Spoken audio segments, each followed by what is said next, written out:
Well, normally I would be kicking off the intro now, but I can't find my microphone and I know this sounds like shit. Denise didn't bother to tell me. So I'm sorry. Just switch it now. It's because you were literally like, hi. And I was like, hi. And then we were like, okay, we're going on the air. And I was like, okay. I didn't have enough time to actually hear you. We literally greeted each other for 2 seconds and then it was like we're on the air. my So God. I'm sorry. This always happens to you, Sean. Why do It you always does. I was about to call I've you got Mike, by the way, because I was gonna say Mike. I've got a horrible mic set up right now. This always happens to you all the time. And sometimes, like, I just didn't realize it. So I'm sorry. Live television, live YouTube vision for everybody here. We are having Sean's having technical difficulties. Are you back? I'm good to go, I think now. Yeah, you sound fine. I sound good now. So on this studio setup, I actually have the first mic I ever used for a podcast. I know we are just remarkably professional. But I have this mic, I have this mic, but right now I'm using my old Blue Yeti. So I need to get this whole studio setup thing going. So I got the Roadcaster and everything over here, but by God, here we are. I'm trying to be more professional, trying to get my stuff straight. But over the last week, Denise and our shows have just been snake bitten. By the way, I just want to say, Denise, in a What? slide, I won our draft according. Of course you did. Of course you did. I knew that was going to happen. Everybody always leans towards you. Well, no names were Always. put on the rosters. I just put the rosters without names out there on the Fightful People just Twitter saw account. you pick Roman Reigns and they were like, "Bam, that's where I'm going." Maybe, but I just won. know it. You lost, guys. So, like, what should Leave I it. do now? Just like jump So off a bridge? yeah, ideally, leave Okay. a thumbs up, guys. Get in your super chats. Get in your humper chats. We would greatly appreciate that. Lots of stuff going on here at Fightful.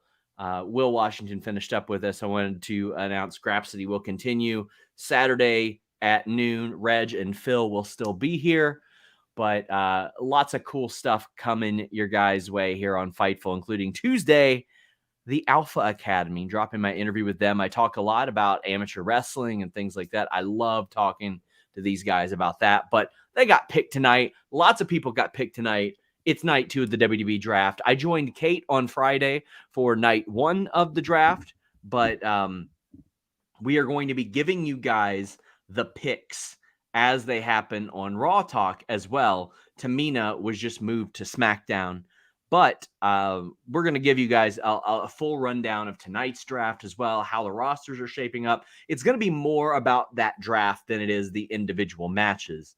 But let's go ahead and talk about the matches that we saw tonight, and then we're going to get into the draft picks. We got Bayley and Dakota Kai defeating Liv and Raquel.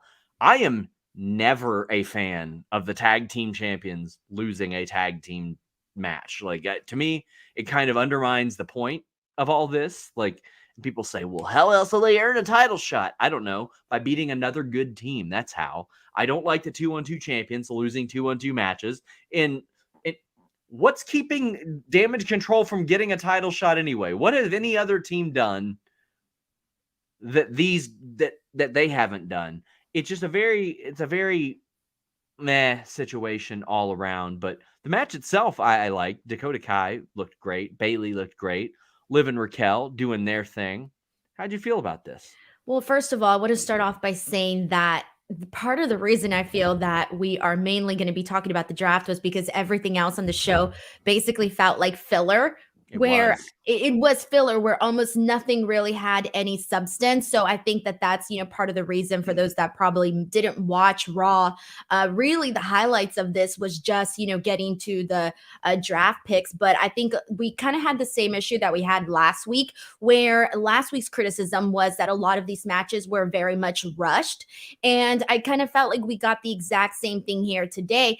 And so with this match, this tag team match with Raquel and Liv and Dakota and Bayley, I agree with you on this one where it was kind of one of those things where I was like, ooh, I think at this point in the show, when this match happened, Raquel and Liv hadn't been drafted yet. And I remember because I was like, you know what? Let me check. Have they been drafted yet? They have not. They got drafted later on after this actual match. So I kind of thought, oh, like the placement of all of this is just not ideal to have the champs, lose in this fashion and then not even be drafted till like way later afterwards. We're already so deep into the actual WWE draft. And so I felt like this was just really them wanting to, I think the only high of this was them kind of ending out Damage Control's time on Raw with a win. That was really like the only high on that. There was a lot of confusing formatting things, like them losing before they were drafted, and also KE775 says, does WWE know that their women's division is a mess? Well, hopefully they rectify that. Hopefully this inspires, but honestly, the Triple H booking hasn't necessarily done that for me so far. But also Braun Strowman and Ricochet winning on Raw before they got drafted to Raw. Like, I figured that they would have got drafted, and then you have the match with Alpha Academy, which they did, and it was a really good match. Like, I enjoyed the match. I thought that Ricochet taking the Chaos Theory was great. It's a good way to reintroduce them to the Raw audience, but we had Braun Strowman and Ricochet defeat Alpha Academy in a spot like where I looked at it and I was like, oh, okay, cool. The formatting was definitely a lot stronger on SmackDown because what they did on SmackDown was draft pick, and then all of a sudden someone that was in that round would come out. Like we had, the Street Profits, we had the whole situation with the Viking Raiders, and just everything that the way that they formatted it on SmackDown just made a little bit more sense. Like, oh, this person's going to be a SmackDown. Bam, here they are. Look at them have this really great moment. And so things did kind of feel a little bit out of order on Raw, where I just felt like it didn't have that smooth feel the way that SmackDown did this past Friday. I did like that they had highlight videos for Gunther and a lot of people. Like they were showing the audience, hey, you haven't seen these people since they've been called up. Maybe if you just watch Raw, so here's your opportunity. Braun and Ricochet, I do think will go great on Raw. I think you need somebody with that contrast of speed and power, and Alpha Academy have that as well. So I thought this was a good matchup. Braun and Ricochet win. Kind of figured they would.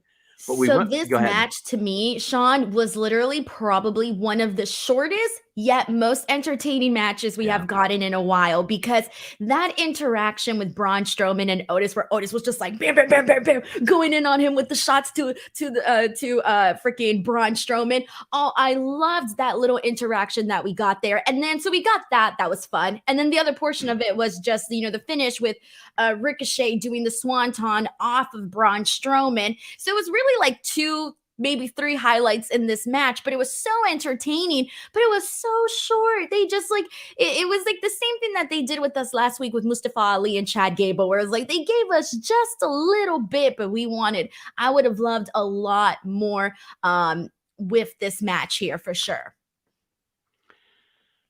We got Bianca and Damage Control later on in the night in a backstage promo, because Bianca, and again, we don't know what's happening with the 2 title belts. We'll get more to that later. But I really enjoyed this because Io cuts in front of everybody, cuts a promo in Japanese, and as Dakota's about to translate, Bianca's like, I don't need you to translate. We understand each other. Oh, I thought that was great. Because she's just saying, this is what I want. I want competition. I want somebody who wants to fight me. I want somebody who's going to bring this to me. And she outright respects Io Sky. Like, she goes out of her way to put over Io Sky. She's not trying to diminish her or minimize her or anything like that because of the position she's been in on the card. She's like, hell yeah, I know this is going to be a good challenge. I'm ready for it. Let's do it. I thought this promo was one of the better things on Raw. Yes. Now, the second you started talking about this promo, I was already thinking the exact same thing that you just said, with her basically saying like, no, you don't need to translate. I know exactly what she's saying here. And I love that, because usually sometimes when you have like, we've seen this in the past where, and I've never really liked this, where in the past, if someone speaks a different language, they almost make them seem, it's me, Sean. It's not you. It's me. I know. So, mute your phone, Denise. I don't know how. It's iPhone. It confuses me. Denise. Every time I lower it and lower something else, just I'm gonna put it away inside my drawer. Okay, long story short, I forget. Ignore that. Okay, so shit, where was I at? Okay, so every time in the past, whenever you have somebody speaking a different language, my pet peeve is when they kind of present them as less than, as they make them seem like they're not smart or they're not smart enough as the person who's not speaking in a different language. And I've never liked that. I've always wanted them to be presented in the exact same light. And so for me, like, I freaking loved when Bianca was like, you don't need to translate. I know what's up. I know what is being said here. And that to me just made Io Sky and her seem on the same level instead of pushing down the other person below. We also had Omos crushing Anthony Alanis, who has actually appeared on AEW or AEW Dark an awful lot. This was a squash match. Omos is a free agent, and the free agent thing is so weird and just so odd. We heard that Brock negotiated it as well. Like, are we to believe that all of these people like Dolph Ziggler and Mustafa Ali negotiated this, or is it just because they didn't get picked? And are we also supposed to believe that some of these people got picked before Dolph Ziggler, a former world champion, or Mustafa Ali, or Johnny Omos? Gargano? Now it was said that Johnny Gargano ended up going to Raw. We'll talk about that later. Oh, did they just announce that?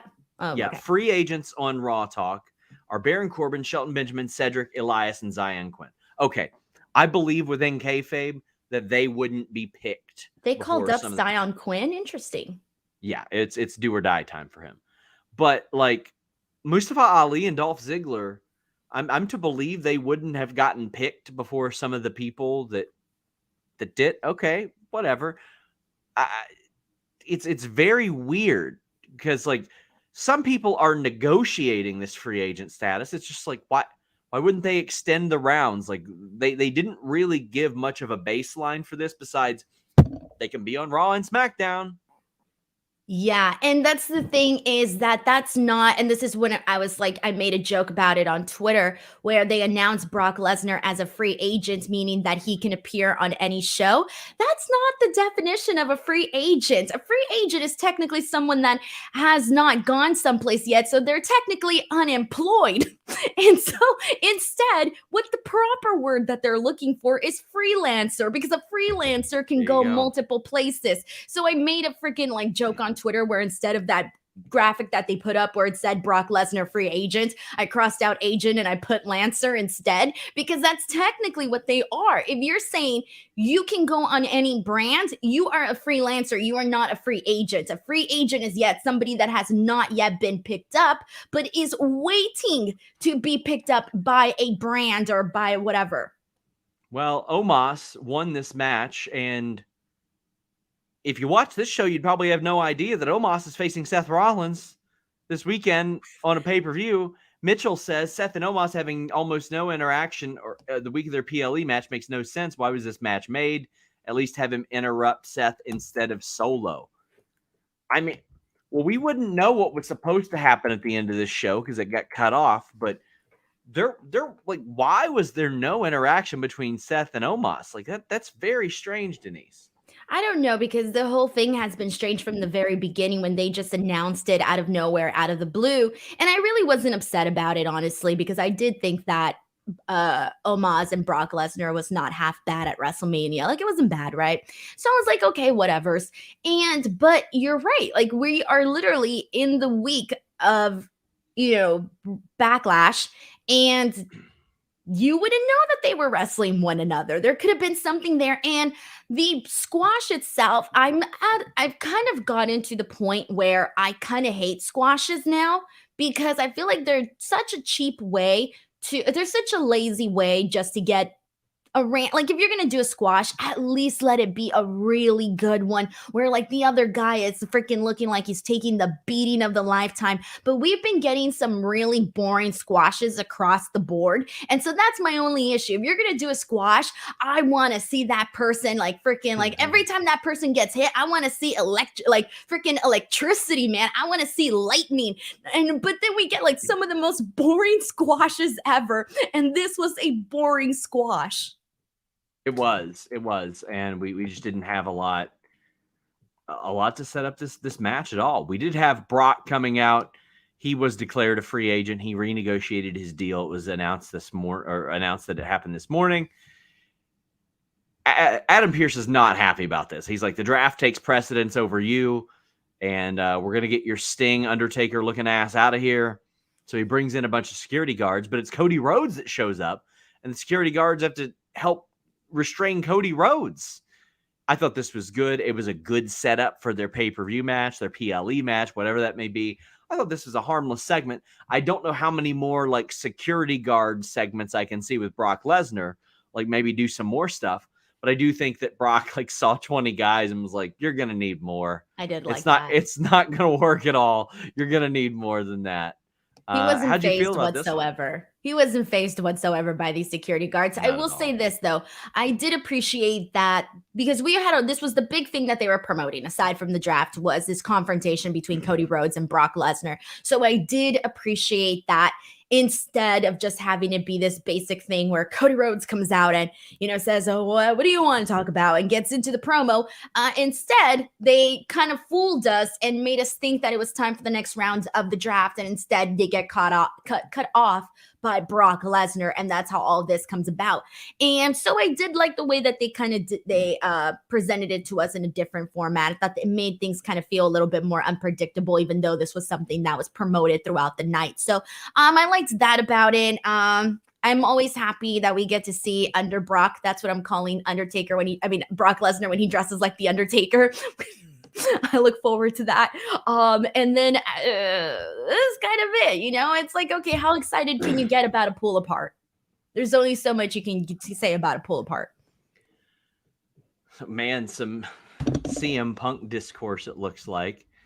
Are you guys surprised that Phillip didn't get drafted considering he showed up last week, Denise? Hey, should have been number 1 draft. Phillip on these nuts. That's not funny, Sean. Sorry, Denise. It's not funny. You try way too hard. It's Doesn't gotten matter. sad now, Sean. Doesn't matter. You're muted.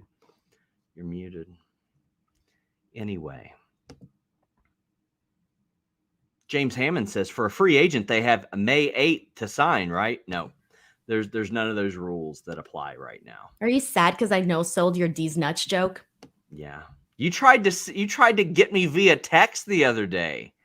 I was just at the supermarket and I was walking and I saw those freaking D's Nuts chocolates and I was like, I'm going to fuck with Sean right now. And then that was it. It's not like I had this big plan to go out and get you. Christian says, hey, Sean and Denise, in your opinion, was the best PLE to attend live? Also, favorite hot dog toppings. My favorite PLE is the Rumble. I love the Rumble. Even when it's bad, I enjoy it. But hot dog toppings, chili, and shredded cheese. Oh, God, we're so different. Okay. My favorite hot dog toppings, ketchup, relish, grilled onions. Oh, and the weenie has to be wrapped in bacon. Oh, and some jalapeno. You could throw in some jalapeno in there. I like them spicy. I'd never had relish in my life, but I got a hot dog so terrible outside of the AEW show in Toronto that I had to put relish on it because it cost like $10 or whatever. So I was like, well, I got to eat it. But, yeah. I tried relish by accident too, because one time I've got a couple of times. So at Dodger Stadium, when you go to a Dodger game at Dodger Stadium, they have the all you can eat section. And in the all you can eat section, you can have as many hot dogs as you want, but they don't have like this option of like incredible toppings. Like the options are ketchup, mustard, relish, and mayo. And I don't like mayo or mustard. Damn, Denise just eating those wieners raw. So I didn't want to just eat a plain old freaking hot dog. So I put some ketchup on it. I was like, oh, it's still a little boring. So I put some relish on it. And I was like, oh, this is not too bad. So I really enjoyed that. I ended up having like 4 hot dogs that day. But my favorite pay-per-view to attend live, it's WrestleMania.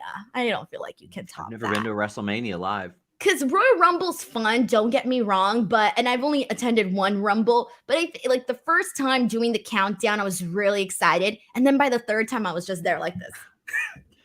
Well, you can avoid eating hot dogs and fill those nutritional gaps in your diet with athleticgreens.com/Fightful and AG1. You saw me drinking this on In the Weeds this morning. I popped up on Jeremy and Joel's show. I was drinking my AG1 like I do every morning.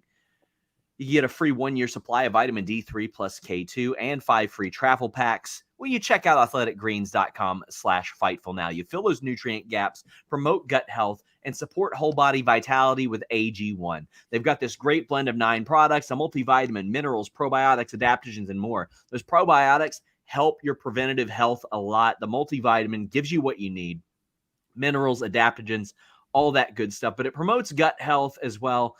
They've got plant-based enzymes that bolster digestion and nutrient absorption in your microbiome. This stuff is endorsed by doctors, by athletes, all kinds of people, and it's so easy. You put 1 scoop in 8 ounces of water, you drink it, you're good to go. All those gaps in your diet are filled out. From multivitamins to macro minerals, probiotics to superfoods, they have done the work to curate the ideal combo of nutrients for optimal wellness. And one of my favorite things is they change this formula every so often to advance with science. So you're not sticking with the same stuff that they had 10 years ago. They've changed this stuff over 50 times over the last 10 years. Get your AG1 at athleticgreens.com/Fightful. This is going to give me the leg up when me and Denise do the Sean versus Denise Olympics. Bro, that's never going to happen. It's going to happen. It's never going to happen. We're going to die and we're still going to be talking about it. Well, you know what? I'll die after you, so I'll win that one too. No, thanks. Matt Riddle defeated Jimmy Uso. I loved how they set this up. Riddle is backstage or in Gorilla talking to Sami Zayn and Kevin Owens, and Kevin Owens does not like Riddle at all. And Sami Zayn, he tolerates Riddle. Zayn tolerates him, and Riddle's like, we can hang out all the time. But I do like that KO was like, yeah, we're still going out to the ring with him. To hell with it. I thought this was fun. And Matt Riddle gets the win over Jimmy Uso. Riddle's back. He needs to get some wins. I like Riddle. Riddle seems like he would want to hang out with Owens and Zayn. My favorite thing about this is not Matt Riddle. It's Kevin Owens, and Kevin Owens being like kind of like this fucking guy. Oh, I love that, man. To me, that's so relatable. Like, you've just never have anyone that just got on your nerves. And you better not say me, because that's just rude. Not at all. Nobody I can think of on this show at all. On this show. Okay, thanks. What? Yeah. Well, anyways. So look, I love Kevin Owens just kind of being irritated. I'm all here for irritated KO. It's relatable. I relate to Kevin Owens. Fair. I loved this aspect, and now we're not going to see Riddle and Jimmy Uso for a while. So some of these matches were matches we weren't going to be able to see anymore. Sikoa and Jay had a backstage segment as well. But all this tied into what kicked off the show, which was Paul Heyman coming out and, teasing that Roman was going to win the World Heavyweight Championship as well. Seth Rollins comes out looking like he's about to hit up the Met Gala afterwards. And Solo interrupts. And Solo's got shoes on, so he means business tonight. He had shoes on? He had shoes on when he came out, I believe. Oh. But then they set up the match for later. And I hated the ending of this match. It was a complete waste. Guess what? They're protecting both people. Guys, you don't gotta say, how are they gonna protect both people? I guarantee you, if I go look at the quote tweets of me going, oh, DQ, bummer, I'll have people that say that. they gotta protect both guys. Don't you know how wrestling works? Yeah, I know how wrestling works, and you don't have to book this. You could book something else. Seth Rollins has a match at the PLE that they did not build at all. So instead, you get all of Rollins' dudes running out at the end, and it cuts off as Kevin Patrick is screaming something, and it just goes off the air, Denise. Yeah, this kind of felt like a waste of time. I'm so sick of the same Bloodline endings every friggin' match. So sick of it. Yeah. You know, me watching this, I was thinking, damn, they didn't give us anything to like really break down, really get into here. This was really just, you know, straightforward. We got somewhat of a match, DQ finish, a brawl afterwards. What the hell else can you add to this? What else can you add? Like, I'll tell you what we can add. We can add Kevin Patrick saying, "Is there anyone else in WWE that can eat out?" Is that what he said? And then he pauses. Yes. And then he says, "The inside of somebody's mind like Rollins." And Corey Graves goes, "This is a PG show, sir." Look, how do I say this? Sometimes you really gotta punch words or else I ain't even gonna hear them. Sometimes everything just sounds the same to me. And I didn't even hear the last thing he said on the air. I'm gonna be honest with you. Trey Cash sends a generous Humper Chat. I don't even know if I promoted those. Humperchats.com. Go to youtube.com/Fightful and donate a super chat to get your question or statement read on the air. He says, "Hey, Sean, Triple H seems very chummy with the Bloodline lately. Do you think we're headed to some sort of corporate Bloodline where they betray the Usos? Paul convinces Brock to join them and take out Cody. Triple H promises them the world title in return." I mean, if you mean like sarcastically chummy, I mean, he buried Roman last week. He buried Roman. I think that maybe you could do a little something like that, but I think that they kind of just wore out the heel authority figure, and they haven't done it in like 4+ years. Me and my friend Mark. Yeah, I mean, Triple H especially, and boy, that was a dumb promo that he cut. Like, that was a dumbass promo. For those of you who don't remember, I think it was like 2012, 2013, but he basically, like, he fired off in character on real life criticisms of the show. And he said, well, if I don't get what I want, me and my friend Mark will just stop watching. And guess what happened? A lot of people and their friend Mark stopped watching. That's just objectively what happened. And within a few years, the authority heel figure was still going on. And then finally they killed it off in like late 2018. It didn't make the show better because Vince was still booking it, but I don't think they'll go back. Remember when they blamed Baron Corbin for all the bad ratings? Yeah, that's when it was. They're like, no more authority figures. Paige and Baron Corbin are out. We're like, it wasn't their fault. Baron Corbin can't help that you booked a shitty show. Stop blaming him within the character. I don't think we'll go back to corporation stuff. Yeah, I don't want to. I think that people like to. I feel like when Triple H comes out right now, like he's the person that is giving the fans hope, right? Like when he comes out, you're like, yeah, that's the guy. That's the guy we're rooting for because that's the guy we want booking our shit right now. You know, we don't want Vince, right? Like, so for me, I want to like Triple H needs to be presented as right now our side. He's here for the fans, and you know, he's out there doing these speeches on Raw after Mania and this and this and that. You can't have him do the corporate stuff, and right now you don't need it with Roman Reigns and Paul Heyman are doing their thing. I would not want to see that, and I feel like he needs to be presented as somebody who's on our side right now because we need it. Adrian Wells, thank you so much for the super chat. We thank you so much, man. You've been so generous to us. Mark says, will there be a Fightful draft? Shake up things. Yeah, Will Washington is now a free agent. So one person got drafted? One person got drafted. Let's see, what else? Did anybody else get drafted? No, I don't. I mean, somebody's going to get drafted for Collision. I have a team in mind for the Collision show. We'll be doing some call-ups for Collision. There you go. So there we go. I forgot what show you were using as developmental at one point. Oh, yeah, the pay-per-view shows. I remember when that was like Fightful Developmental. Oh, boy. Which is weird when you think about it. I changed my mind on that after one particular show. It was bad. Now what I do is if I ever do prediction streams, that's where I like screen test people. That's developmental now. Yeah. Meet Normus says, didn't watch Raw, but wanted to support the Fightful cause because I was at SawCon. No, you tried, by the way. You tried. That one got me and Will on day after Dynamite. I saw that. And then I was pissed that you tried to text me with it. I'm like, bro, you think I didn't see? I saw. I know what's up. James Hammond, KE775 says, Raw's women's division is a lot of women who have to sink or swim in the new land of opportunity. That it is.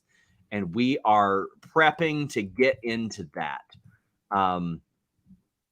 But we've got Marquise Films saying, despite the roll-up finish, Raquel honoring Selena with her gear earned the match 2 thumbs up. Also, if only Brock versus Cody was a dog collar match. I would love to see them in a dog collar match, Denise. I think that'd be awesome. Brock and Cody? Or who did he say in the dog collar match? Oh, Brock and Cody. I would love that. Are you kidding me? Yeah. Pavement Cut Your Hair says, why do Triple H and HBK care so much about the hard camera? Because it's important. It makes better TV. Yeah, Sean. The hard camera is important, Sean. Boy, you're telling me. Miz TV with Shinsuke Nakamura. Shinsuke Nakamura says that Miz has very tiny balls in Japanese. I have an example. Okay. So imagine if the hard camera didn't mean anything. That would mean that on this show, we could literally do our podcast like this. Oh, yeah, Sean, Raw was great. What'd you think about that draft? Well, I mean, like Ariel will do that. Like Ariel's kind of like off like this, right? No, but there's a difference between being like off to the side and then being completely like, oh, I'm looking over here. You see how weird that would look? I've done a few shows like that back in the day, just experimenting. What did you really? Why would you do that? I don't know. Just to be different, I guess. Hey, I'm gonna be so different. I'm not gonna look at the camera. I'm not looking at the camera now. This camera is like a good 4 or 5 feet away from me. At least we're still seeing your face, though. Imagine if you were just seeing the back of your head. Okay, that would be a little ridiculous. Yeah, that's what I'm saying. That's why the hard cam's important. So Miz still has tiny balls, even in Japanese, and he gets kicked in the face. Just what I needed, a Miz Nakamura feud. Oh, damn, yeah, well, we know that. This is literally what was I saying last week? Because last week we had that good match between The Miz and Seth Rollins. And I remember kind of being angry that we don't get that very often, these good matches where I'm thinking to myself, like, that was a match that I wasn't even going to care about giving it, the time of day. And it ended up being like one of the highlights of Raw. And we've had to sit through these really terrible Miz TVs when we could have been getting stuff like that instead. And then today we went back to that. And, the creative for Shinsuke Nakamura prior to his leave was not that great, man. It really was not that great. So I personally feel that with his return, the number one thing that I was like, okay, I really want to see like good storylines, good creative for him. He's, started doing that stuff with Karrion Kross, which they both needed it. They both kind of needed each other's existence, really. But I don't want them to kind of drag down whatever hopes I've had for Shinsuke Nakamura's return with the tiny Miz Balls segments that we're always doing. Same. We had Judgment Day against LWO. I thought the Damian Priest doing the promo in Spanish for that market was very, very good. Rhea Ripley's on fire with the double entendres. She's very good with that. Dominic soaking it up. He's still getting this heat. Even though Ray beat him, he is still getting this amazing heat, Denise. I thought that all in all, Finn Balor played fourth banana in this. A former Universal Champion played fourth banana in this segment, and like sixth or seventh banana in the whole match because he wasn't in it. I thought this was a good display of how far Judgment Day has come and the variety of things they can do here. Hey, Sean, your job is to tell us what Damian Priest said. What'd he say? Things. Anyway, Denise, what did Damian Priest say? I'm testing things. You. He said things. Oh, did he? No, I'm just kidding. Okay, fine. You know what? I will earn my paycheck today, and I will tell you exactly what Damian Priest said. So just to summarize what Damian Priest said to Bad Bunny, he basically started off by telling him, like, I know you're a big star in the music industry, but in here, this is like my world, not yours. He said that just because Bad Bunny learned to, or was fighting in the streets before as a kid, that's not enough to actually beat him in this street fight. And he says that nothing can help him, that he's lied to his fans because he's made them believe that he can actually beat Damian Priest when he cannot. And he says he's going to beat Bad Bunny in front of his fans, his friends, his home in Puerto Rico. And then he said he will receive his punishment. And then he translated that part in English. I'm pumped for that match. I can't wait for that match. This is going to be a fun show on Saturday. And I thought that the match was good. I loved Ray trying to fight Dominic, but Rhea came in. And honestly, I would legitimately love to watch a Rhea Ripley Rey Mysterio match. Like, I would be over the moon to watch that match. And I'm not a big intergender wrestling person, despite my GCW and Black Label Pro appearances. But I also love that Ray did the assisted head scissors with Zelina to kind of give her the assist there. We know Zelina ain't winning that title Saturday. That ain't happening. It's interesting, yeah, because you're like, oh yeah, I don't care for intergender wrestling. You want to know why? Because the last 2 times that you were in the ring, you got eliminated by a girl, and then Shazza McKenzie's gonna kick your ass. So I totally get why you're afraid of women. Gonna, did she? She's gonna. Did she though? She's gonna. When is she gonna? I don't know, but she gonna. When is she gonna? Anyways. She had her chance. Anyway, enough of that. Enough of that. I know. I'm going to talk about Rey Mysterio because there was something that I really liked in this. Please do. Talk about a wrestler who's not as good as me. Okay. So Rey Mysterio, when I finally liked that he finally told Dominic that he should have gotten him with the chancla. That definitely popped me so badly. I was like, bro, at this point, you got to get him with the cinto, bro. He's way past the freaking chancla at this point. So that was good too. I also loved that confrontation with Rhea and Rey Mysterio. That was fun. This was everything that led up to this, I thought was very enjoyable to watch. I love the finish. Finn Balor stepping in, taking one for the team, taking the 619, and that set up Damian Priest hitting South of Heaven for the win. And that's important the week before a pay-per-view. Like, Damian Priest gets a big win before he's in a premium position. I wouldn't mind it if Damian Priest and Bad Bunny main evented this pay-per-view. I kind of think they should at this point, Denise. I don't know. It's really hard for me to say because, like, they ain't leaving. If Bad Bunny's wrestling, they ain't leaving, Denise. I know that, but it's just hard for me to say that should be the main event when you have Brock Lesnar and Cody Rhodes. So it's very hard for me to say, like, oh yeah, but I see your side, I see your agreement, and I don't disagree. It just feels a little weird for me. But I was going to say one more thing, and I do want to touch a little bit more on that freaking heat that Dominic is getting, because what the hell, man? That shit's freaking crazy. He's literally getting heat that I have not seen. I don't remember the last time somebody got this much heat. Like, who was the last person that got, like, this tremendous amount of heat? Me at Black Label Pro. Oh, yeah. You were, like, you freaking set up. I muted the crowd, Denise.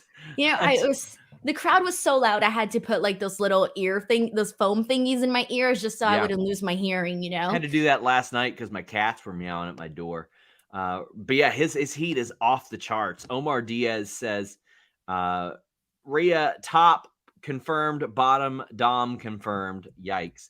Ryan Lambert says, as a Latino, I love Spanish speaking promos. Me too, since I can understand it. Michael Keys says, Dom, that is all. Richie Goodacre says they took way too long to get to the Judgment Day LWO match. Good match when they eventually got it. This felt less like filler to me than a lot of other stuff because it had programs going on and it set up stuff.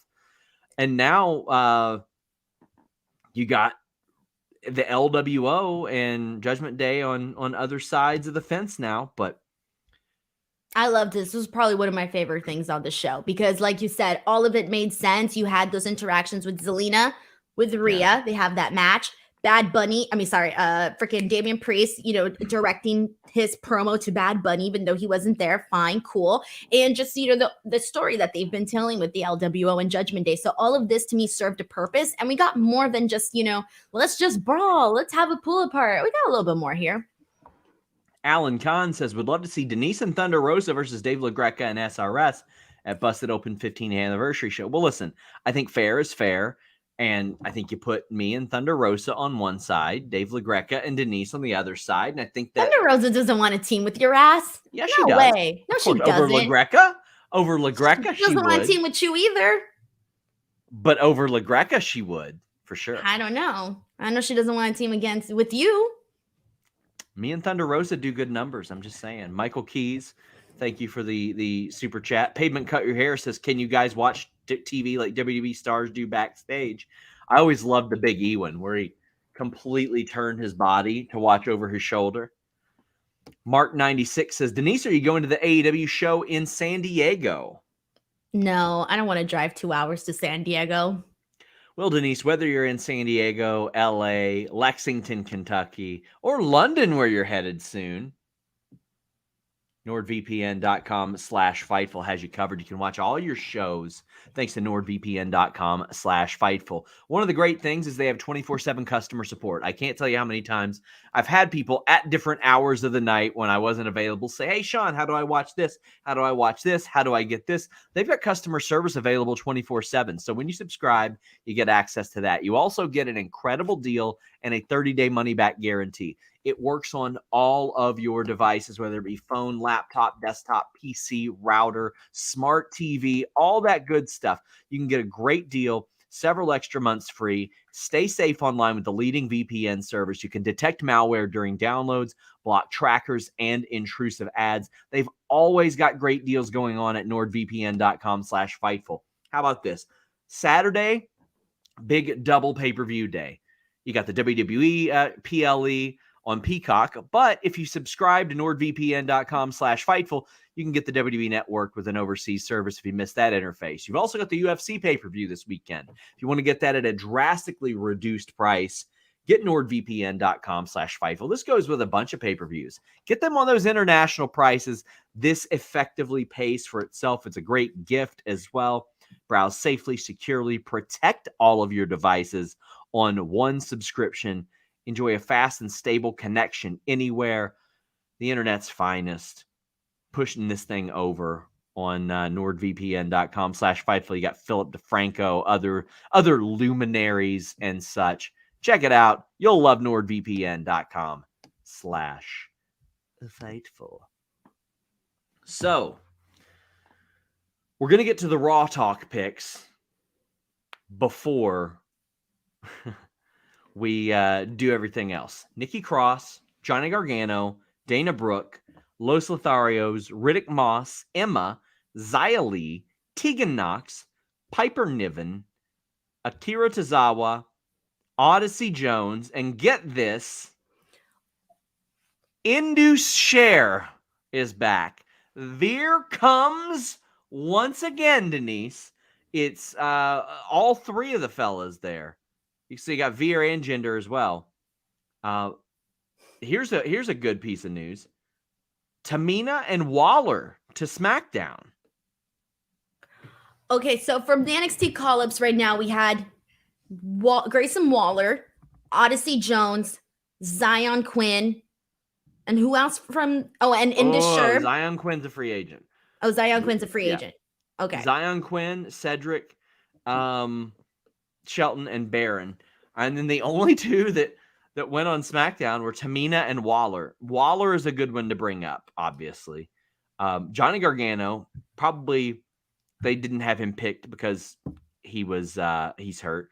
But Raw needed some depth. I think they got that with Piper, Tegan, Xia Li, Dana Brooke, Nikki Cross. They added an awful lot of depth there.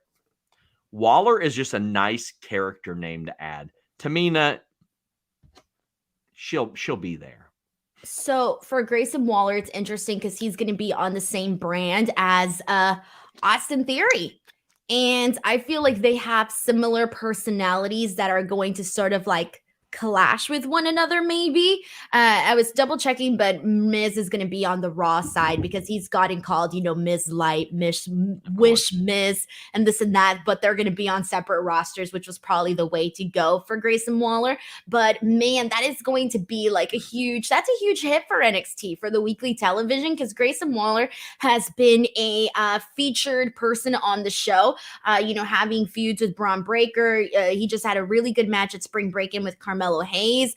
He's been really good in terms of like in-ring wise and also like getting under your skin in his promos. And it makes sense to me that they were going to do this because he's sort of gotten the rub from guys like, AJ Styles had that program with him. Then he got to do a program or sort of incorporate, this feud that he ended up having with Shawn Michaels on the show too. So it's been very clear from the very beginning that Grayson Waller has been set up for success.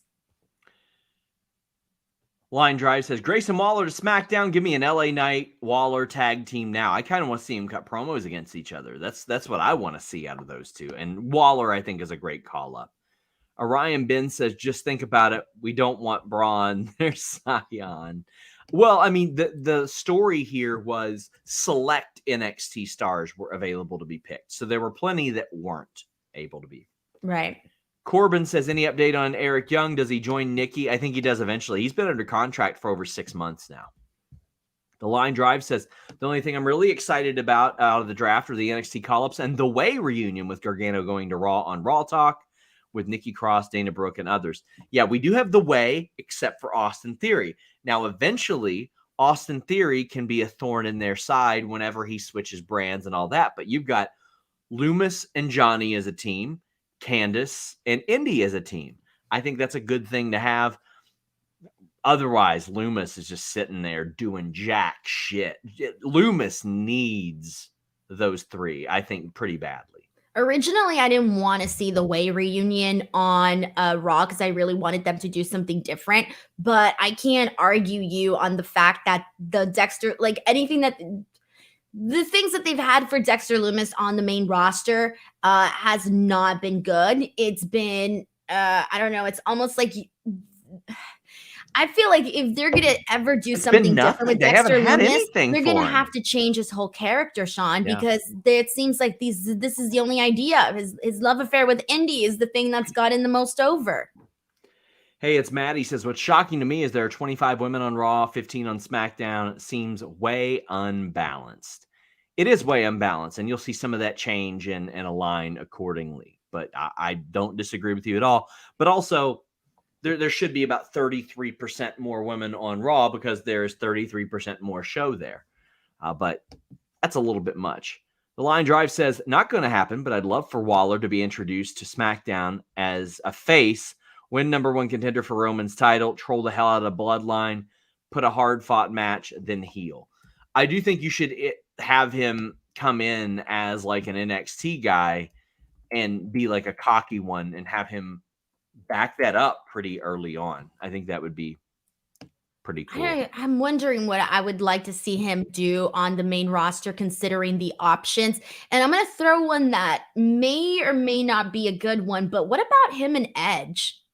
That'd be, I like that. I like that an awful lot. I'm looking at these options and I'm thinking like, could they probably do a good program with? And I'm thinking Edge. I'm thinking Bobby Lashley. Karrion Kross is a heel. And I want to see Grayson Waller remain as a heel because that's his strong suit, I would say. So those are definitely the ones that right off the bat I'm going, okay, you can probably do something there with that. And of course, also LA Knight. Pavement Cut Your Hair says, did you go to Mindy's Bakery yet? Nope. Justin LaRose says, just left work. Should I go home and watch Raw? Was it a good show? Nope. There's nothing on Raw that you will miss by not watching that show and watching us instead. You can literally, that's literally it. Sir Brendo says, any NXT call-ups that should have happened and didn't? Yeah, Diamond Mine. I think Diamond Mine are ready. Ivy Nile, I think, would have fit really, really well. Oh, I think that Ivy Nile, even if she was the Diamond Mine or if she went with like Rousey and Baszler, I think as their understudy would have been very, very good. But any that you can think of? Yeah, so for sure, Ilya, he should not be there. Tyler Bate is another one. I mean, there's so many. Obviously, with Braun Breaker, everybody was thinking he was going to be up there. Roxanne Perez was another one that we thought was going to be up there. They pretty much gave away Pretty Deadly on Tuesday. You knew that was going to happen already. Yeah. And then I completely 1,000% agree with you on Creed Brothers, specifically Creed Brothers, because they are good as a tag team. They're good as individuals. Whatever the hell you wanted them to do, they can do. And I'm really shocked about Zion Quinn because he hasn't done anything on NXT. And so I'm wondering, like, and Von Wagner too, like those were some, and those were some Very puzzling. decisions that kind of got me going, what? Those are sink or swim situations, I think. Yes, it's like, yeah, completely agree on that. And then with oh man, there was somebody else that I wanted to mention. Oh yeah, Indusher. It's like it You is tried what like it is. 4 times.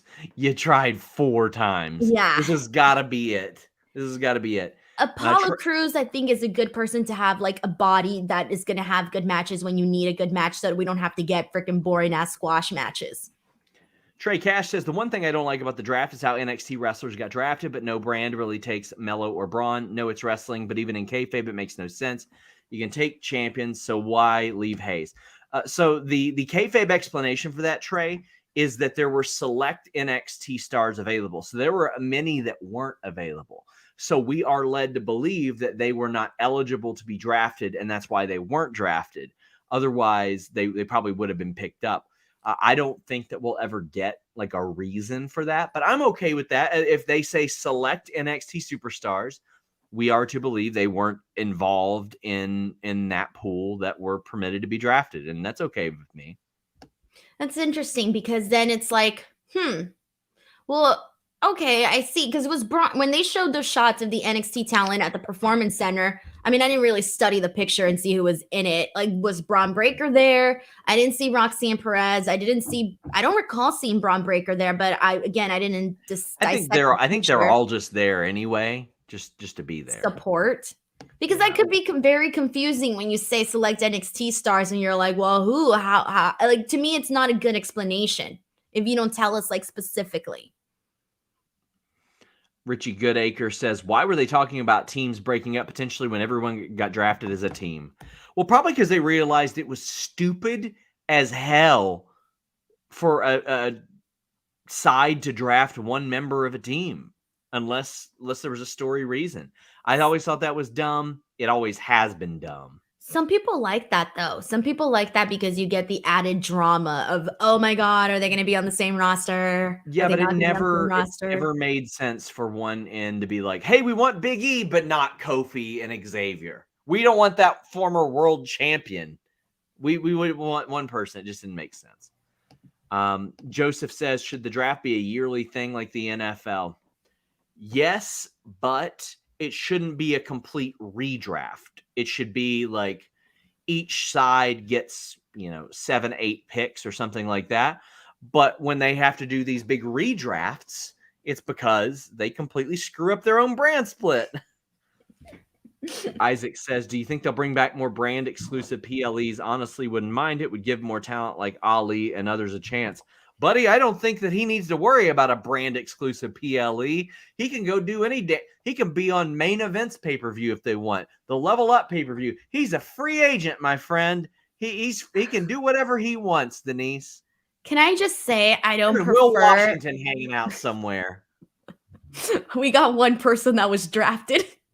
Okay, can I just say I don't want brand specific PLEs because I don't want to have to sit through matches that didn't really have to be on the show, that weren't really premium live event quality. I prefer it being a joint premium live event because then we get the best of the best. And if not, I'm going to be sitting through a bunch of Seth Rollins versus Omas type of matches where it's like, oh, this was a random match because we needed X amount of matches to fill this card because this is only a SmackDown card or only a Raw card. So whatever. Let me remind the world what brand exclusive pay-per-views looked like. Mordecai versus Scotty 2 Hottie. Tori Wilson versus Dawn Marie. Charlie Haas and Rico versus Billy Gunn and Hardcore Holly. Chavo versus Jacqueline. John Cena, big star, against Rene Dupree. Those are some of the matches that ended up on brand-specific pay-per-views back in the day. Thank you. You just proved my point. Yeah. Not good. Not good. So I want to stick to the way that things are right now. Tuesday says, do you think Vic Joseph should go up to Raw? Yes, I do, by far. SWD says, will Cody win Money in the Bank and face Roman at SummerSlam for a match or for a match for which lineage continues the WWE or Universal title? Also, are the chances of Dustin returning for his brother's win as his contract is up in July? I don't know if it's it depends. AEW is very particular about extending due to injury time. So if he's missed any injury time, they will extend his deal. I think that Cody should win Money in the Bank. Cody should challenge at Ford Field. Cody should win that title, and they should have a major star built on Raw to fill that gap. Or they should just switch the title, have another swapski or something like that, like to where the titles switch brands. Just John Deller says, any update on the Creed Bros? No real update, but I can tell you that WWE really likes them, and obviously they should. They're phenomenal, and if they don't sort of treat them special, I think you might lose one to MMA for a while. J-Love Podcast says Hell in a Cell last year was technically a Raw PLE and it was fire. I mean, I don't think it technically was. I think it eventually it became one. So let's talk about the draft.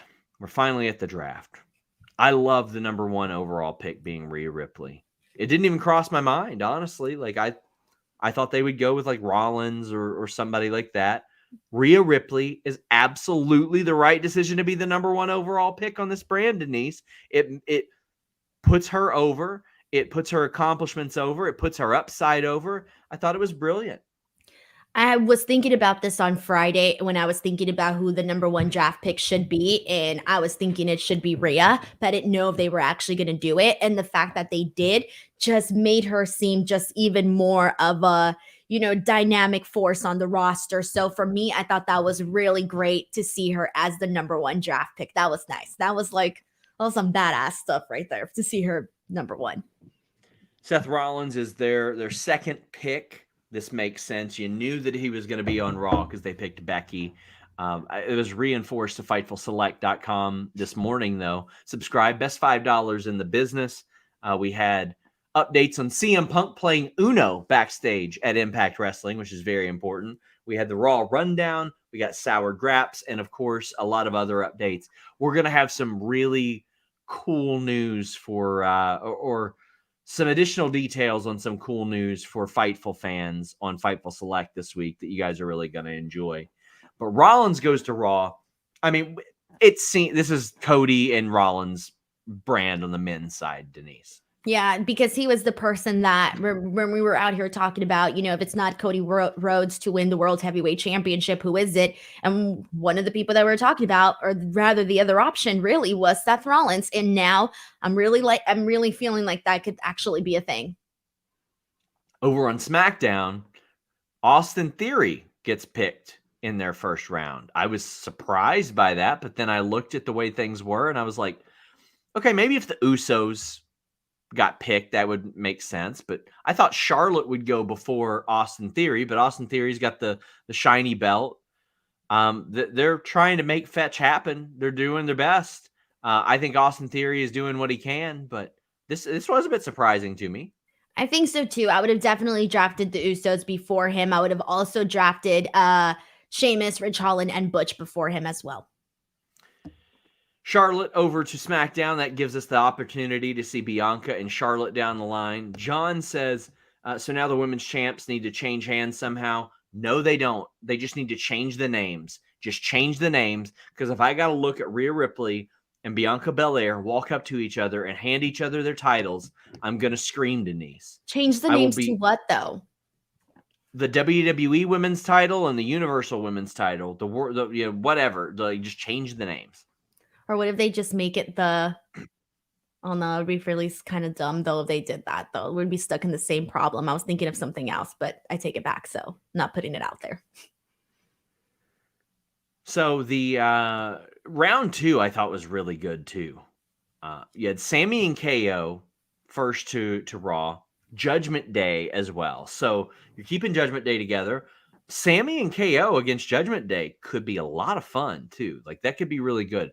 But you're getting a lot of depth here on Raw. You got Sammy and KO, you got Judgment Day, Rhea, Becky, Seth, and Cody. So you've got a good abundance of talent that are coming in there. Usos and LWO go to SmackDown. I love this because LWO are super over, but with LWO, you get Zelina, who's top contender right now. You get a tag team in Cruz del Toro and gosh, why am I slipping on Joaquin Joaquin Wilde and Wilde. Cruz del Toro. And then Santos Escobar and Rey Mysterio. So you get 2 singles stars, a tag team, and a women's star.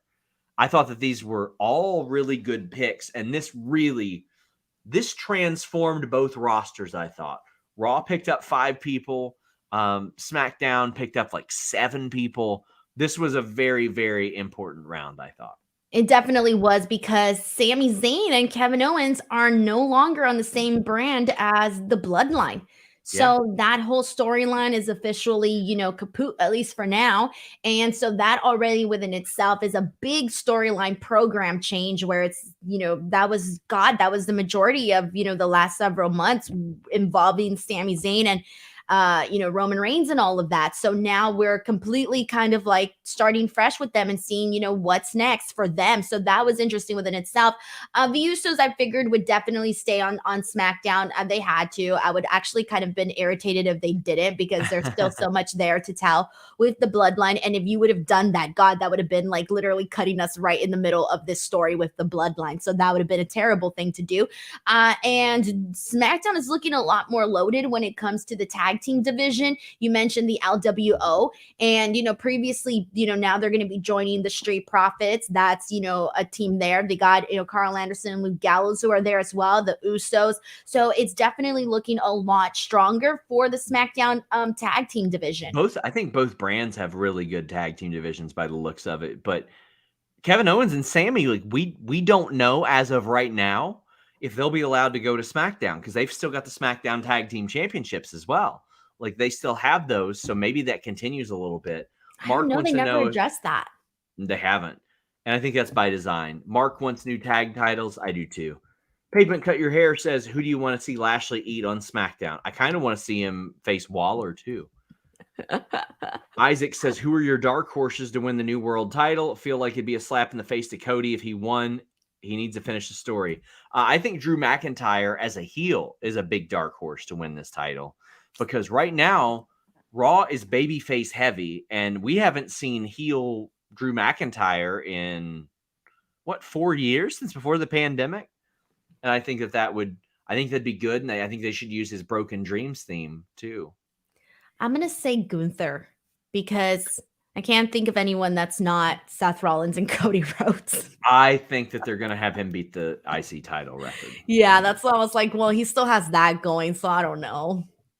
KE775 says, do you think WWE would ever get or bring back superstars and maybe expand a main event to get more wrestlers on camera, or do they want to add production costs? No more shows. No more. They always try it. It doesn't work. It never works. Look at me, guys. It never works. You know what I used to watch on WWE Main Event? The Wyatt family versus The Shield. That was a match on Main Event. They start off hot, and now what do we have? I watch Main Event because I get good looks at NXT talent in front of main roster crowds. But I've never watched Main Event. I just couldn't extend myself to that. It's just too much. Round 3, Liv and Raquel, the tag team champions, and New Day go to Raw. This is without Big E. We get Asuka and the Brawling Brutes to SmackDown. I like this. SmackDown, their women's division gets richer. So even though they've got a smaller women's division, they've loaded up quite a bit on the women's division. The Brawling Brutes, they're just going to add a lot wherever they go. A good tag team, a upper mid-card person who can be slid into the main event if you need him, in Sheamus. And then over on the Raw side, New Day, we know they're going to be over forever. They're always over. Liv and Raquel, high upside, even though both of them are champions. Liv has been a world champion. You can get a lot out of them. They can do a lot of different things. I thought this was a pretty solid round too. Sheamus and Gunther are no longer on the same brand. I know. Teardrop on my guitar right now. I know. Round 4, Trish, Ronda, and Shayna go to Raw. I thought this was a big one for the women's division. We don't know how long Trish is going to be around, but still, adding her name adds some juice to this draft, I thought. On SmackDown, you add Cross, Scarlett, and LA Knight. I'm glad they had LA Knight get drafted on the show. He is too over to ignore, Denise. People love him. Go ahead. I thought he should have been on Raw. Yeah, I wouldn't have argued that at all. I think that he'd be a great fit for Raw. I personally felt like not putting him on Raw was a little bit of a disservice, only because there's so many names in there that I feel he could have probably meshed in very well with. And so Rollins to me, and Cody. Yeah. To me, it made more sense to put him on Raw. And there's another person, which we'll talk about soon, that I also thought should go on Raw too. But we've got Bizarro Big L says, with the unbiased opinion on Bischoff's been giving lately, you'd think he'd know the difference between Baszler and a Blazer. Did he say Blazer? Because he messed man up a almost lot. died recently. Let's let it go. He also messed up on Ronda's name too. He says, do you think they do another handoff of the women's titles? I hope not. I will whine and bitch incessantly if they do. Now I want them to, just to hear you whine and bitch incessantly. Says Triple H overhyped it. In the words of MJF, mid. Sean loved the Blue Chew Yeti. Very clever. Round 5, Ricochet, Braun, and Bronson Reed to Raw. I thought this was another good round for Raw. A really, really good round. Ricochet and Braun are two talent that, when pushed right, can be special. Anybody that watched Lucha Underground knows what Ricochet is capable of, or that ever watched a PWG show. Braun has been a top-level guy in the past. He won the title at WrestleMania one time. Bronson Reed is a guy they hope to get there. I thought this was a good one. JM says, Raw is filled with big, meaty men. We'll slap meat. And Tim Winninger Jr. says, can't believe they split up Ricochet and Samantha Irvin. I can't believe they split up. They split up Samantha Irvin and Gunther. That's the one that I have a problem with, because she was amazing at calling that. Yes. The SmackDown side was a little bit puzzling. They were just like, Shotzi! And I was like, okay, I like Shotzi, but all right. It definitely felt like just a name you'd probably expect on Raw Talk. And then Pretty Deadly, which we knew was coming, we just didn't know when. They are going to do well on the main roster. Yeah, and that was one of the things that when I mentioned earlier, when I mentioned the tag team division on SmackDown, I also wanted to mention Pretty Deadly, because they have absolutely everything that you need for a main roster act. They got the gimmick, they got a sharp character that's very crystal clear. You know exactly what they're supposed to be on the show, and they're great wrestlers, and they got the character down. What more can you ask for? I think these guys are going to be top acts. Round 6, we got some NXT call-ups. Cameron Grimes, that is one that's been coming for months and months and months. When he showed up on a SmackDown Dark match, I was like, well, hey, what is he called up? And they said, well, we don't bring up NXT talent to do dark matches on SmackDown. So, yeah, pretty much. Boogs, I figured he would get picked. I actually predicted this round like minutes before it, Denise, and I thought it'd be Gargano, an NXT call-up, Boogs, and Alpha Academy. And I was off by one because they moved Gargano to the post-show. But it seemed like Rick Boogs would make a lot of sense, and then Elias to not get drafted, because Elias has been doing the, come here, kid, I'll show you how this is done, I'll take care of you type of thing. And now Boogs is going to be the one that has to put in a good word for him to get on SmackDown. You also get Alpha Academy and Caden and Katana on Raw. So let's save the NXT thing for last, because there's a very interesting aspect to that. Alpha Academy made sense. Boogs and Grimes to SmackDown, sure. How'd you feel about those three? Okay, so Alpha Academy, they should have definitely been drafted a lot sooner. They have been super essential on Raw, and they've been a featured act on the show. They should have been drafted a lot sooner. And then as for Rick Boogs, it's okay. I'm still like, I like Rick Boogs, but that's about the extent of that. I'm still not like, oh my God, Rick Boogs, nothing like that. I like the guy, but nothing more, nothing less. Now, Cameron Grimes, he's somebody that, damn, I have been waiting to see get officially brought into the main roster. He's been off of TV for like ever, man.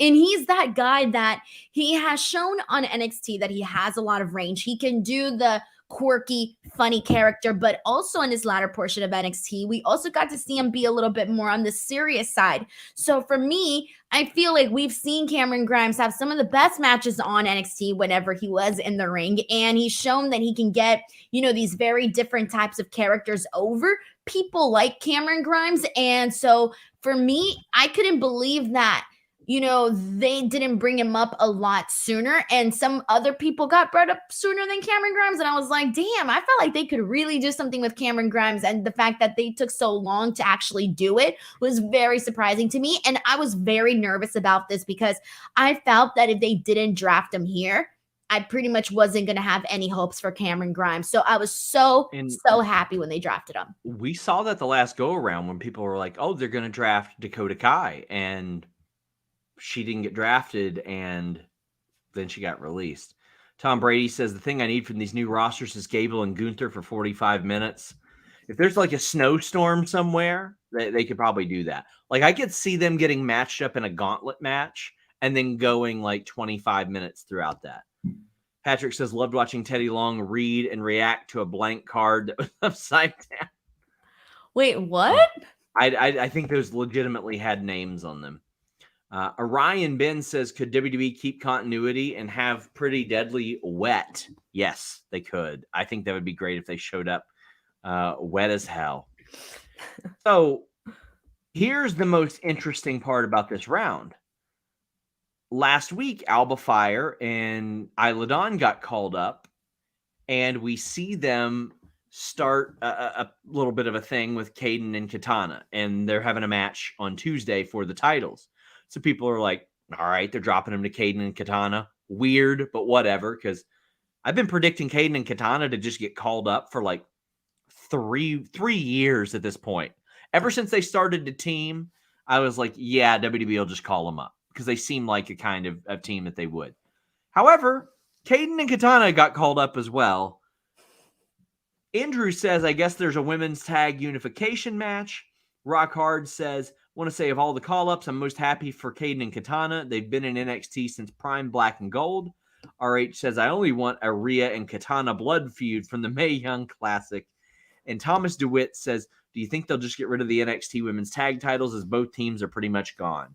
I hope they do a unification, Denise, because what I hope is that they actually build a goddamn time machine, go back, and never create the NXT titles, because not only were they a bad idea, they were bad for WWE in general. They created stupid-ass booking decisions, dumb-ass booking decisions, and we were saying it then, Denise. We were screaming it from the top of our lungs when it happened. We were like, this is a bad idea. This is dumb. They shouldn't do this. They did it anyway. Here we are a few years later, and it still sucks. Now, here's the thing about this, though, because they do have a lot of women down in NXT, but they don't have a lot of tag teams, though. In terms of teams that are teams, it's they're not that many. Like, a lot of them were just like randomly paired up and whatnot, which was pretty much what we were seeing on the main roster too. So I do think if NXT would have had, if they would have formulated more teams, I think that the NXT version of the women's tag titles could have actually succeeded. But if you're going to tell me, hey, what do you prefer? I would prefer for them to unify the titles. I'm definitely okay with that. But that's the thing, though. There's been some confusing stuff with the women's championship belts, because you could say the same thing about Indy Hartwell. She was the NXT women's champion. They had an opportunity to basically have her drop the belt this past Tuesday. They did it. She gets drafted. She's still the champion. And then same thing with Isla Dawn and Alba Fire. It's like, oh, they're champions. They get drafted. But then it's like quick. They make this match with Caden and Katana. And I'm thinking, okay, cool. They're going to drop the titles to them and everything will be fine. And then I see them get drafted today. And the first thing I'm thinking is, wait, they're supposed to be the new NXT women's tag team champions. What's happening here? But it's for Caden and Katana. They are the kind of team that they, Katana, sorry, because I'm still used to calling her Casey, but same. Katana, yeah, it throws me off. I forget which one's Katana, which one's Kaden, and I cover the show every week. But anyway, so Katana, she is very good at the high flying stuff, and she can do a lot of these things that I feel for the main roster, you can put them in these matches and she can hit, her 630 that she does and all these things, these fun, very agile things that she does. And you got an instant act that works, because that's kind of the reason why Braun Strowman and Ricochet work, because they do fun spots together and it's exciting to see them, do, Ricochet swanton off of Braun Strowman. And we've kind of seen like the female version of that with Katana and Kaden, because Kaden's a little bit more of the she's a little bit more of a, she's not doing the freaking 630s like Katana. So I feel like the dynamic between the team is definitely there. My one criticism that I had of them in NXT was they were very forgettable, in the sense that in the ring, you were always a fan of what they saw. But in terms of the character, it was never really there. Like, they kind of tried out all these different things for them and nothing really stuck. Like, one time they were festival girls, then they're not festival girls. And so I do hope that they nail up, I hope that they really emphasize what Kaden and Katana stand for, so that they don't feel forgotten about on the show. Like, you don't forget about them when they're in the ring, but when they're not in the ring, you kind of forget about them. A great moderator, Luis, reminds us the teams in NXT are Shakara Jackson and Lash Legend, who are on Level Up, Alba and Isla, and Kaden and Katana, and that's it. Yeah, and they had what's her face, Fallon and Kiana teaming for a bit. Just do what they should have done at all times. If there's a tag team in NXT that deserves a shot at the tag titles, just let the champions go to NXT and defend their tag titles. Right. Thomas DeWitt says, with Indy and Zoe gone, who do you pick for NXT Women's Champion? Does it go back to Roxanne Perez? Yeah, I think Roxanne Perez is kind of going to be their anchor for a while. I'm still baffled that they took the title off of her, period. Me too. Also, sorry. One of the things that I forgot to mention, because I just forgot to mention this, but when I said that there was somebody else that I also thought should have gone to Raw, that was Karrion Kross. I thought Karrion Kross needed a change of environment, so I actually wanted to see him go to Raw. So I did think that LA Knight and Karrion Kross were going to get drafted to Raw. They both stay on SmackDown. Pavement Cut Your Hair says, who is more likely to throw their championship title on the floor during the upcoming women's title exchange, Rhea or Bianca? Maybe Rhea, considering the lawsuit, and we saw some of the shit that was written for her, and she'd be like, this is stupid too. Throws it down. Pam says they even split up Samantha and Chelsea Green. And Corbin 101 says, where do you think that Ciampa, Aaliyah, Alexa, Bray, Randy, and Big Ego, once all are cleared? Is it just that EY hasn't debuted in terms of new talent? How about the status of Chase U? Well, I mean, there are some in Chase U that are ready. Like, Duke Hudson, oh gosh, whatever. I can't remember. Duke Hudson. Yeah, it's Duke Hudson. Yeah, he was up 3 years ago, Denise. They called him up during the pandemic, if you remember. It's the same issue with Duke Hudson, is that they haven't found the proper character for him. This is the stuff that he's been doing with Chase U and Andre Chase is the thing that's most worked. But prior to that, nothing was sticking for Duke Hudson. And so that was sort of the issue there. And Thea Hale is still very young. Like, I don't know if she's ready, but I mean, Andre Chase has been wrestling for 15 years. He's ready. He was on ROH like 10 years ago as Harlem Bravado. Ciampa, I think Ciampa will go join Johnny on Raw. And I think Ciampa will be like, I think he'll be like the weird guy in the way. I think it'd be really funny to see him try to fit in with the way. And while everybody else thinks that Dexter Lumis is the weird guy, Dexter Lumis looks at Ciampa like he's the weird guy. I think that would be pretty funny stuff. Aaliyah, I don't know what's up with her. I haven't heard anything on her. Whatever brand needs a little bit more depth. Alexa will likely be on whatever brand Bray ends up on. Randy, I think that'll be a depth call whenever it is that he's ready. And maybe they'll do the Brock thing with him and say, you're a free agent. Big E will go wherever Kofi and Xavier are. That's really quickly on Tommaso Ciampa. Like, I'm totally okay with seeing him, with Johnny and all of that. That's fine.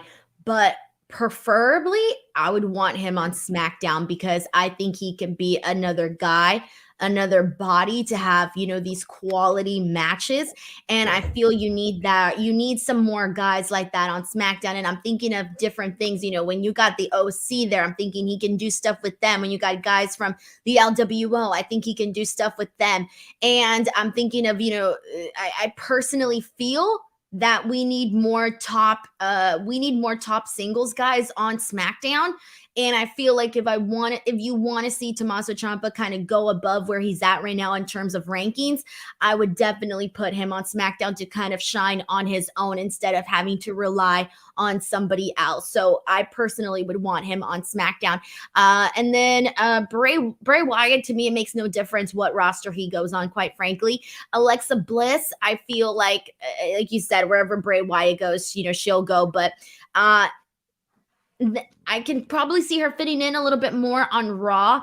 And then Aaliyah, I feel so bad, but I completely forgot. So not a lot of upside there, yeah. as things have been with her. Guys, we got the Alpha Academy interview dropping on Tuesday.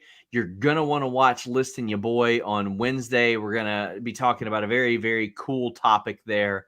FightfulSelect.com this week.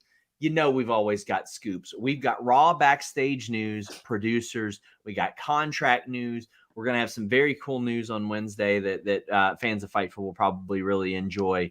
And it's not just exclusive wrestling news. We got like 40 podcasts a month.